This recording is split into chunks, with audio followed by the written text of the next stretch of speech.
जय भीम. मी दादासाहेब शेळके. आज ताटे कुटुंबियांना भेटण्यासाठी या ठिकाणी मी आलेला आहोत. या अगोदर भीम टायगर सेनेच्या माध्यमातून जे सक्षम ताटे प्रकरण घडलं, ज्या प्रकरणाने संबंध भारत हादरला, त्यावेळेस आम्ही ताटे कुटुंबासोबत सक्षम ताटे यांच्या आई ताटेताई यांच्यासोबत सुद्धा आम्ही होतो. आणि नंतर आपल्या सर्वांना कदाचित माहीत असेल नसेल, काल परवाही की जी मुलगी होती आचल, तिने चुकीचं स्टेटमेंट दिल्यामुळे आणि ताटे कुटुंबाची बदनामी केलेल्याचं आम्हाला सोशल मीडियाच्या माध्यमातून कळलं. आणि त्यामुळे आम्ही आज ताटे कुटुंबाची सक्षम ताटे यांच्या आईची भेट घेतली. त्यांना सांगितले की आजही जर ती मुलगी आपल्या कुटुंबाला, आपल्या घरच्याला बदनाम करत असेल तर डॉक्टर बाबासाहेब आंबेडकरांचा कायदा फार व्यापक आहे, याची काही गरज नाही.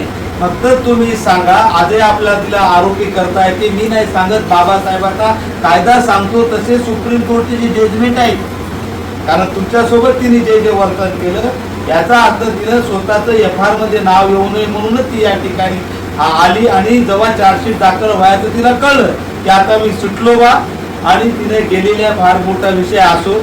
आज ती तिकडं ज्या मायबापाला फाशी द्या म्हणणारी मुलगी आज मायबापाच्या घरामध्ये राहते, याच्यातच सर्व काही आलेलं आहे. तिने स्वतःची या केसमधून FIR मधून 302 माझ्यावर लागू नये त्याच्यातून वगळण्यासाठी फार मोठी ऍक्टिंग करून तिने ताटे कुटुंबाची फसवणूक केली. मी सदसद्विवेक बुद्धी जागृत ठेवून या ठिकाणी आरोप करतो. असं होणार होतं असं मला माहित आहे, ताईलाही माहित आहे.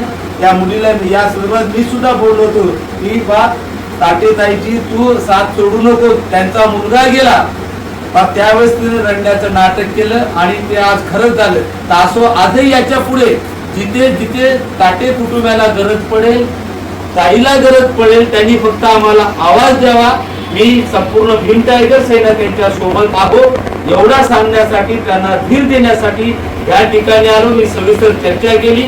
ताटेताई मला अशा म्हणाल्या किंवा मी जेव्हा गरज पडेल तुम्हाला फोन करतो, जेव्हा त्यांनी फोन मला करतील त्या ठिकाणी मी खंबीरपणे शेवटपर्यंत मी त्यांच्या सोबत आहोत, त्यांच्या कुटुंबासोबत आहोत, ताटे परिवारासोबत आहोत एवढं सांगण्यासाठी मी या ठिकाणी आलेलो आहोत.